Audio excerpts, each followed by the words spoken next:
Hello, welcome to Theatre Voice. I'm Dominic Cavendish, and with me today at Summerhall are Jeremy Weller, Artistic Director of Grassmarket Projects, and Thomas McCrudden, who I think we could describe as one of the breakout stars of the Fringe this year. And he's come to attention as a performer by one of the most unusual routes. Doubting Thomas, the piece that he's fronting here every night, is derived from personal writings detailing his transformation from one of Glasgow's most violent hardmen to a reformed character. No. Is that not right? No hard man. No? Not a gangster. I'm a boy. A lost boy. What were you, Thomas, when you were in your dark days? Were you someone who... Lost and angry. Yeah. And vicious. But when people took advantage of you, they would get you and say, you're lost, you're vicious, go and do this. Everybody gets used. Yeah. We're all part of the pecking order. You get used, he gets used, I get used, we all get used. Let's just talk simply about Doubting Thomas. I think it's one of the most important shows I've seen this year at the Fringe, and it left me shaken, it left the audience shaken. A lot of people I've spoken to have said you've got to see this show, it really matters, and it's coming from a place that's you couldn't fake it, you couldn't make it up. It's somebody speaking directly to you about their life, and I suppose I'm grateful to you for sharing it. I don't think it's that usual. I know there's lots of documentaries maybe about people who've been inside and experiences they go through, but this has come from you writing down thoughts. Is that right? I mean, it's basically you took a decision to start putting words on paper. No, I suppose I've always done that, but I've never had a pen and paper. Do you know what I mean? I couldn't show that I wanted to write with the company I kept. Do you know what I mean? Where I was brought up, it wouldn't have fitted to who I was or the mask I had on at the time. So I just always kept my stories in my head. I always dreamt that storytelling would be good for me in a way, I suppose, but I never dreamt it out loud. Do you know what I mean? It wasn't until I met Jeremy and I got the chance. So you actually encouraged Thomas to write, or he was writing already? But as I say, I'd already wrote. I'd been writing. I went back to college at the age of 40. No education. I went back to college at the age of 40, and even though I was at college, I was still trying to find myself. I was trying to find a place in society, fit in, get a bit of paper behind me, get a bit of education behind me, and maybe you'd see me then, maybe you'll notice me then. But deep down, I was still, the first day in college, the teacher asked me, Alexa said to me, what is it you really want to do? And I said, I like to write. And she told me to go to the back class and write a story, and so I started writing a story, and that became the Glasgow Crew. And it was through there that we got introduced, because Jeremy and Mark had read the Glasgow Crew, and we just took it from there. And then Jeremy just asked me for us to get together, and for the first time in my life somebody listened to me, do you know what I mean? So it wasn't easy for me. It was more of an outpouring. It was more of he opened the floodgates, so to speak, do you know what I mean? And he gave me that opportunity to write down my feelings. Stories are different, but my feelings, as you say, it's these boys go through this every day. We don't see it. You only see it in the Writ of Brew. You only see it, you read about them going back into prison. You don't see what they have to go through every single day. When you're judging them, they're going through their second sentence when they leave prison. That's what Doubting Thomas is about, rather than the violence or what caused my violence, you know what I mean? Even the crime is, all that is a product of the environment and the situation that I found myself growing up in. That's the end product, crime. That's not how we fix it, that's what we're trying to do. We're all trying to fix crime. So no, we need to get back along the production line and start, see where the fault is and start from there. You know what I mean? So that, for me, when Jeremy gave me that opportunity, because through my charity work I know I get to open out and I get to speak to boys in prison and tell them about the mask, but I'm preaching to the converted. They want change. It's out here, they don't see it, they don't see the opportunity for it. Leaving prison, they want to change, they've made their mind up inside, and they have changed in their soul and their hearts have changed, but as soon as you come back into society, you're up against it. So it takes a wind out themselves, so to speak, and then the boys end up falling back to the familiar stuff that they know. And that leads to the offending behaviour and the rest of it, and then eventually the end product of that again is crime and back in prison. The prison system works. It's the acceptance in society, isn't it? So it's like, because everyone goes on about educating prisoners, and if they haven't got the education, but you, in a way, you come away with the message that it's the public that need educating about, as you say, like these internal, you wouldn't necessarily know them on the surface, these internal changes of people going, I've made a decision, and then no one follows through, no one helps you. Is that the feeling? The profound kind of, experience of meeting Thomas was this, that, you know, from the outside, if he doesn't speak, you might think, oh, he looks a bit tough, you know, what's he going to be like? And then if you say to him, what do you think, what do you feel, what's your idea of this, what's your story about this, and then the most complex, profound feelings and emotions kind of roll out. Now, Thomas, for me, I'm talking about him like he's not here, but he's looking at me now. Thomas is he's a kind of model for all of the issues in society, because the complexity that he carries within him is hard to identify. It's hard to kind of put a handle on. The reason why theatre is such an interesting, and film, if you do film in this kind of way, where you collaborate with someone and you talk to them, you say, what is it? How complex was your journey? What happened in your journey? What did you feel?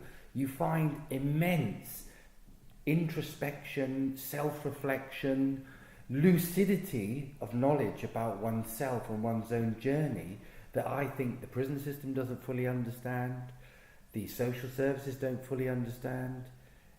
Art can get in there, as it does, I believe, and the audience feedback says it does. It's actually saying, here is a person in the loose frame of a theatre performance telling public truth in an emotional frame, actually sharing a journey, actually going to an audience and saying, I'm sorry, I've done these things, you know, this is my journey, I'm going to take you into it. That's why I think people are profoundly moved by it, because the society we live in, the world we live in even, is very mediated and very manipulated and contrived, and I don't want to sound like a conspiracy theorist, but it's very layered. And what Thomas does, he cuts through it and he just says, look, here I am, this is what I did, this is what I felt about it, and this is where I am now. And I think people find that really authentic and very available, really available. And they're also conflicted, because they look at it and they think, and they're feeling, and they're thinking, I'm in the theatre, but he's real and he's acting. So they're going through all these complex interplays of emotions. And I think Thomas, in a way, for me, when I started in 1990, he is almost like a sort of blueprint for this way of working. He wants to say something. The theatre is a useful frame, useful tool, and my way of working for him to voice that. It took a wee while for me to decide that I could do it. Yeah. I suppose inside I wanted to do it. I was getting a chance to a public confession. I mean, what better way to confess to your peers in society who I want to work with, not just my peers. Society don't know me, society don't understand my life, but it's the same streets, it's the same communities, they're part of it, they're all part of it, we're all part of it. And for me, when I got that chance, and it's the only term I can use, I've always been a fighter, and Jeremy gave me the chance to fight the right fight this time. Preach to the unconverted, preach to the people out there who help change things, who can influence society. Do you know what I mean? Yourselves, writers, people, academics, researchers, all that I've been working through my charity, but that was all in the professional capacity. This, I'm talking to the public, the whole public. I'm not talking to you as a professional, I'm not talking to you as a lawyer, a doctor, a police officer, or a reporter. I'm talking to you as a human being, part of this human race. We're here, and we're crying out for you to see us so that we can get opportunities. It's not people say, you're working with all these privileged people now. When we say that, or somebody at my oak says that, they're not being derogatory towards you. What they mean is, if I had the opportunity, if I had that chance, if I had that upbringing, these chances in front of me, I would have took one. That would be a privilege to have that opportunity. Yeah. There's people that know, that I know, and we know, and it's our communities, Scotland, today, who are living and dying without hopes and dreams in their housing schemes. But I think you imagine no dreams. That Ruth says to them, judge me. Do you know what I mean? That's one of the biggest things, judge me. And a lot of people have judged me because I've confessed and I've told them the horrible crimes that I've committed and the horrible dark places that I was in. And I've took them and I can show them how to shine light on that if they're going to be brave enough to see it. In the piece, you're hard on yourself. You describe yourself as a monster at one point, I think. In a way, you do see how extreme it was. Yeah. So do you think, I don't know whether just this being in the show, have you got an even greater distance from it? I'm not far away from it now, I dream. Yeah. I dream at night now. Explain what you mean by that. I'm not a monster, I don't have nightmares anymore. I don't have nightmares. Even the run up to this, I'll still have nightmares.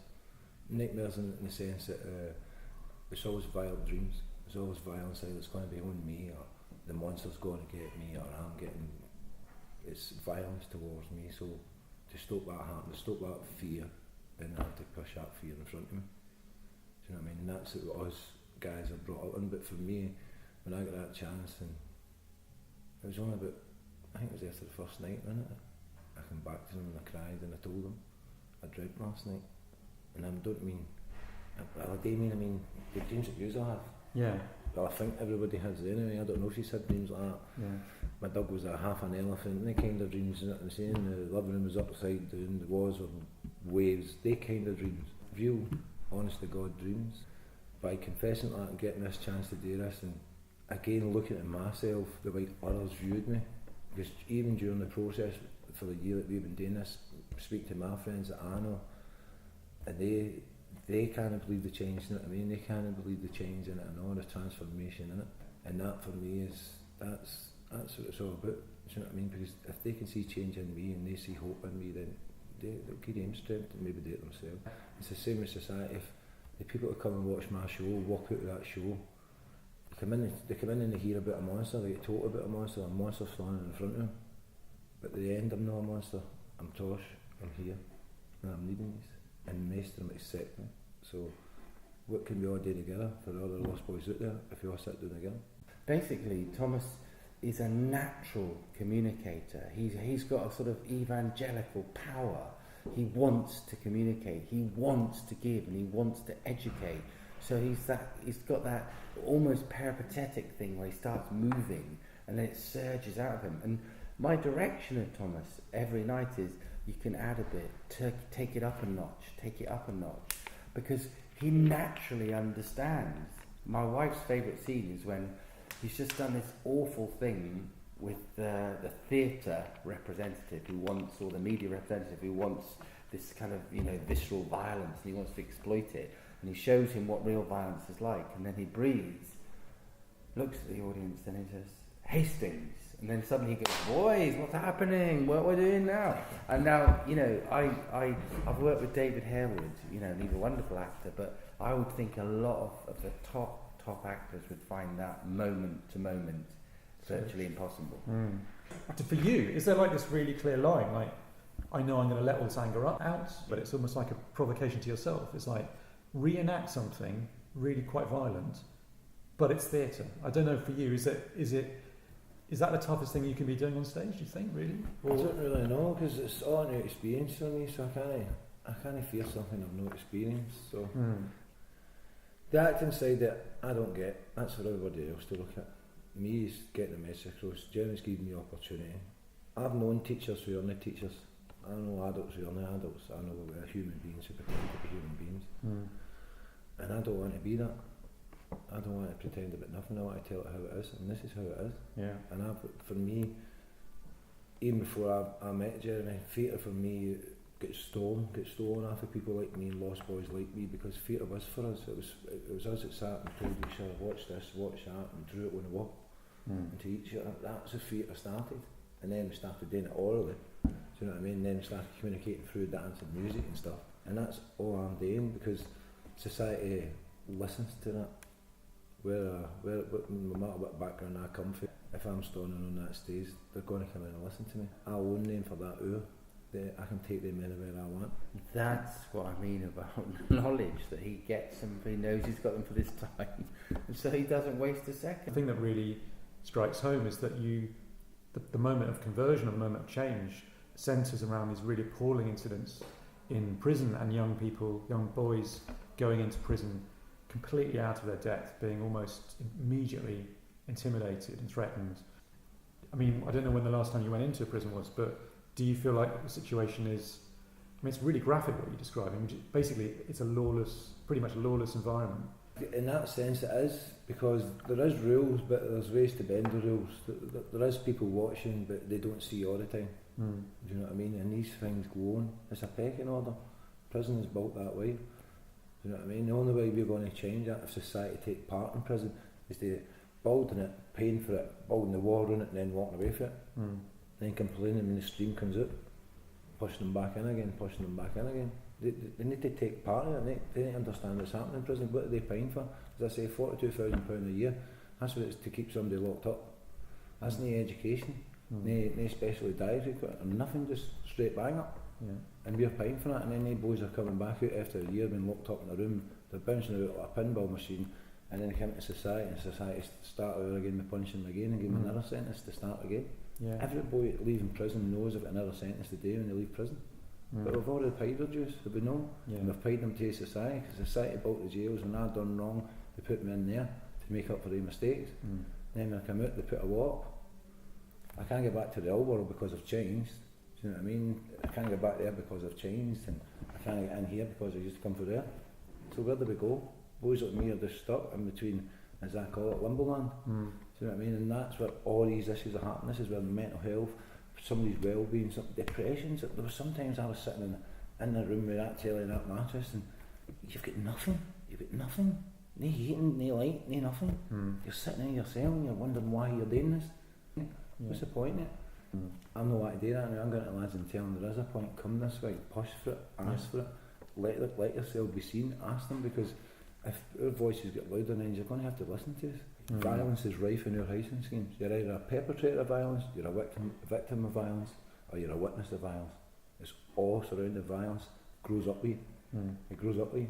But you can either learn to live with it, or you can run away from it. You sort of talk about a box of fear at one point, where you basically say, you will show someone what it is. That's just what I'm just describing there. Where I grew up, there was more fear and encouragement, there was more fear and love, and I don't mean my parents, I mean society, I mean out with society, the police. I was getting assaulted after the police by the time I was 12, 13 years of age, and other boys in my housing scheme were the same. So you're up against, he's your enemy straight away by the time you're 13, 14. Then you get a bit of strength, got a bit of courage, you've got 4 or 5 guys behind you, then you want to seek revenge on that guy because he is your enemy. He's out to get you. They don't know any different.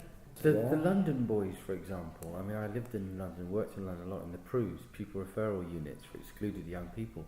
Many of them were very angry with society, as Thomas is talking now. They wanted revenge on society, and when you had the riots, they were never a surprise to me, because they wanted the designer clothes, they wanted the respect, they wanted the dignity that they saw the drug dealers were getting and the kingpins were getting, and they weren't getting that. And how do they get it? So this feeds into what Thomas is talking about. It's a worldwide thing. It's the same in Copenhagen, in Berlin. Different people are faces, ghettoized. same stories. Yeah, people are ghettoized. Your story is universal. It could travel the world because it's about someone being born into a set of circumstances and responding as best he could to those circumstances.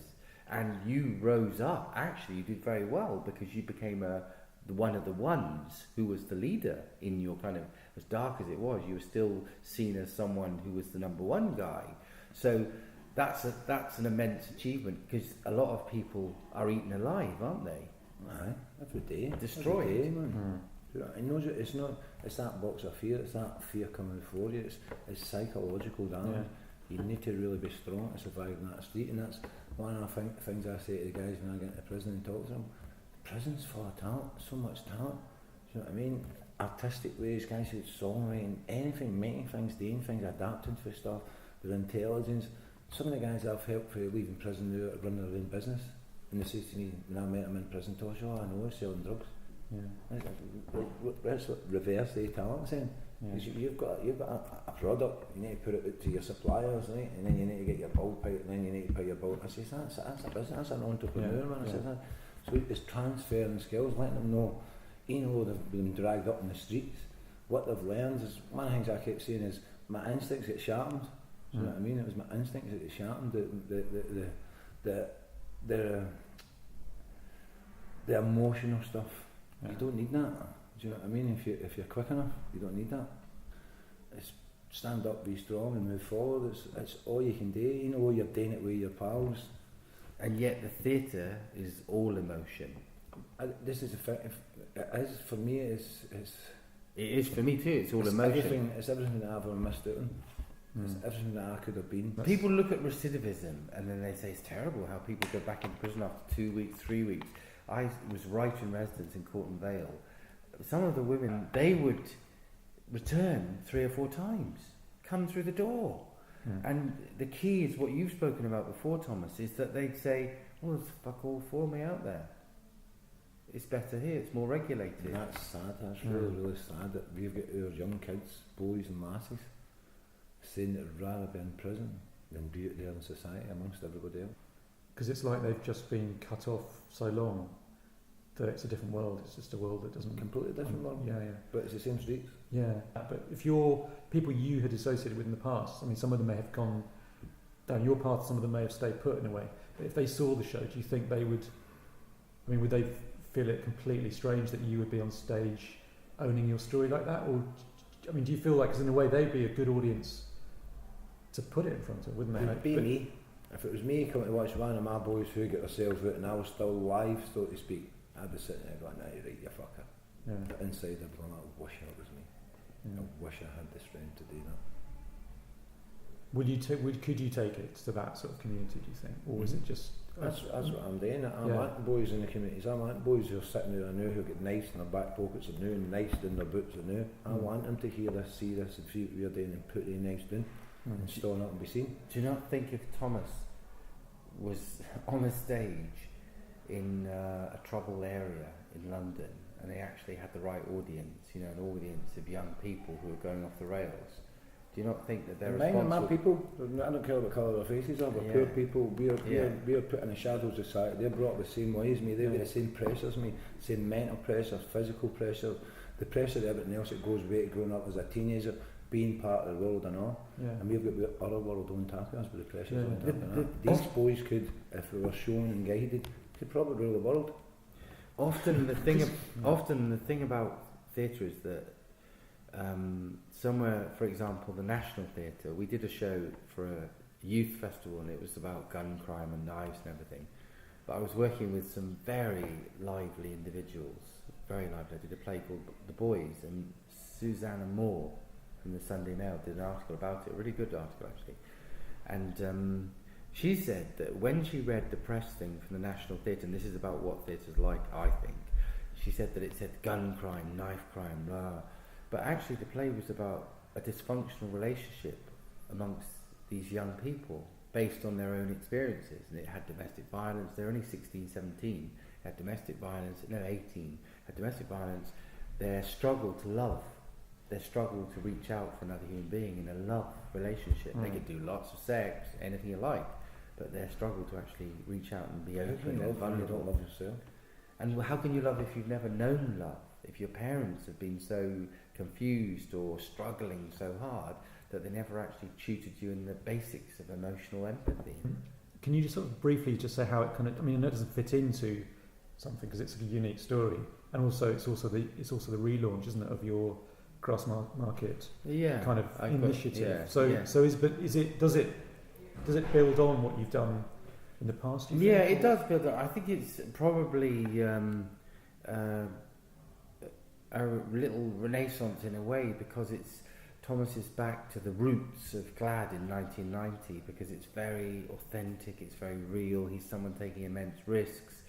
He's a tough character to work with, but he's a brilliant person to work with because he knows what he's doing. He knows what he's giving. And as much as I say I won't do this. This is not what I want to do. I will not do this. I won't back down. And I'm not a fucking fighter, nor is he now, thank God. But he's the same. He says, well, I'm not going to do that either. I'm not going to back down. So it's actually, there isn't a clash that comes from that. There's an understanding that comes from that. A learning growth. A learning growth, because we're actually like two, rutting stags meeting on the hilltop going, I won't back down. I haven't finished yet either. No. It's really inspiring, but at the same level, you're going, but we know as humans how violent these forces are around us, pushing us back into those boxes, making us feel depressed, making us not cope. At the end of the show, there is this feeling that for every one of you, there's a dozen people who might go halfway down that line and never get out, never see the light of escape. Prisons for a reason. We need prisons. But as I say, my experience of prison, going into prison as a monster, as a violent man, under a Section 18 attempted murder charge, I expected to meet guys like me. I didn't meet guys like me. I met young boys, lost boys, uneducated boys, boys with issues, mental health problems, boys who could not cope in society. And I can understand that. Ain't know the world I came from. I was like, what do you mean, how can you pull your socks up, come on, get on, all that kind of stuff. But these boys just cannot cope. Do you know what I mean? Prisons was built for people like me. Do you know what I mean? But we're filling our prisons up with the wrong people. So and the people who are watching these people have not got the skills to understand the issues of these people that are dealing and where they're coming from, what background they're coming from. And that's the clash. Do you know what I mean? And that's what we need to fix. Relationships.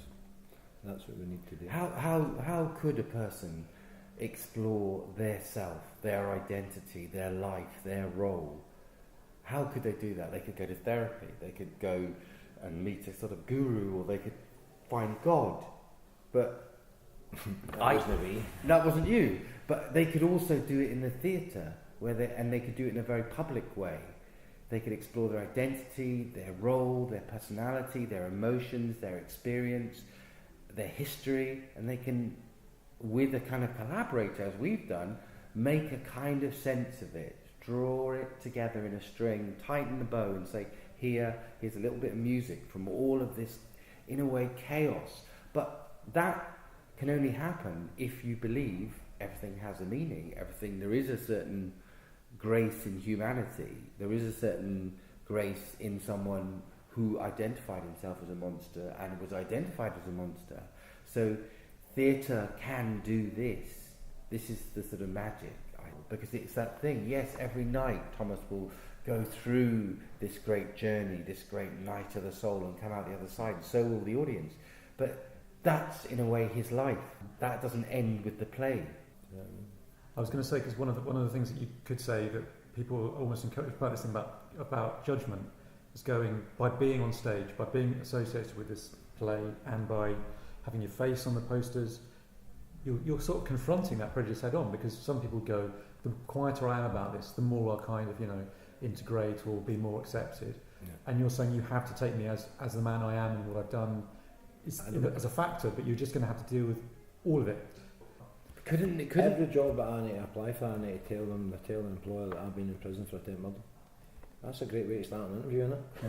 How you doing? My name's Thomas. I was in prison for attempt murder. Thanks, pal. Who's next? Do you know what I mean? This is what we're saying about the mentality of employers in our country and all. Do you know what I mean? But somebody needs to be brave and show an example. Jeremy's took a chance on me. He took a chance on a monster, and he's brought him into the light. And theatre saved the monster. Yeah. So if you had Theresa May sitting in the audience watching it, well, I told Nicola this morning. And you could get. Did you? I said to Nicola this morning, she's bragging about 9% of people from my age are going into universities. I said, don't forget, higher education isn't for everybody. We need employment for the lost boys out there, the candlestick makers, the window cleaners, you know what I mean? Yeah. Your taxi drivers, they're people, they're real lives. They're the people who live in my street. They're the people who've seen me struggle through my life every day. Do you know what I mean? Yeah. Real people. So when you say you talk to Nicola, do you mean like? No, I tweeted her this morning. She was bragging about it. And I thought, what about the rest of us? Yeah. Not everybody's out. Especially one of the things for me is I've had it drummed into my head for the last 6 years. You need to get an education. You need to get your amount to not. You need to get nobody will listen to you talks. Get an education. They won't listen to you talks. Get a bit of paper. Get a diploma talks. I never got a bit of paper. I never got a diploma. Yeah. People are listening to me. I suppose I don't know what you can do with it. My only hope is that somehow it persists, i.e. it's not like a one-off thing, or it just comes to some sort of natural conclusion that it's handed on in some way, or it grows in some way. But I don't know how when you've got something that's as pure as this and as perfect as this in a way, and also relies on you as much as it does, you couldn't put someone else in those shoes. You'd have to start from scratch, wouldn't you? So I don't know how given that it's so powerful as itself, you can't get it on telly, maybe you could, I don't know. I think you could, it would be a different thing. I think it would make an amazing film. And I think that would be one incarnation if Thomas wanted. I think that's a fantastic possibility to make it a film. But I agree with you as well. I think that the legs of the play, I think it can tour, I think people can see it, and I think it'd be interesting to put it in places like Germany and Denmark and places like that, and let them muse over it, because they have the same issues. Denmark, less of an issue with prison. Germany, a huge issue with prison. Italy, take it to Ireland, take it to London. Let them Let people look at it and think, And the people, people you've encountered in the past on the receiving end of you, I suppose, when you were at your worst. Could they? Is a part of when you talk about this confession or this sharing, I suppose, would part of you like those people to accept what's happened, or do you think that's just a completely different experience? That's a different dream, but of course I do. That's one of the reasons I'm doing it. I say that at the end of it, it's no fault of that man's, you know what I mean? It was not no fault of his, it was because of who I was and the anger that I was carrying. Do you know what I mean? But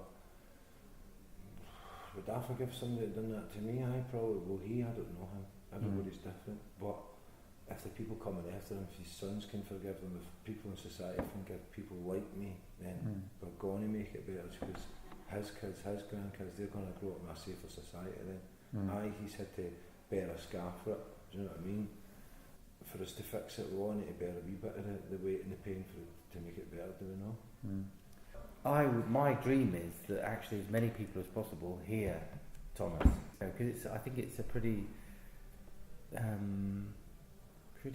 rich honesty he's offering up. Yeah. As you say, as Jeremy says to me, we're offering up moments. We've got hours still to come. Do you know what I'm talking about? We've got hours of this life, we've got hours of that stress. The psychological battle with yourself every day, the physical battles with yourself and your enemies and your nightmares and your dreams. We've got hours of that, and it's all teachings. It's no for our benefit. It's no in a way. I wouldn't be sitting here now with the guy. I got that from day one. It's no for his benefit. It's no for his career. He's doing it for a better society, for a better result. Because we need to together shine a brighter light on it so that we can fix it, and the people who love it can help fix it. Okay. Well, on that note, thank you both very much for your time. Really appreciate it. Cheers. Cheers. Thank you. Thank you. Cheers. Thank you.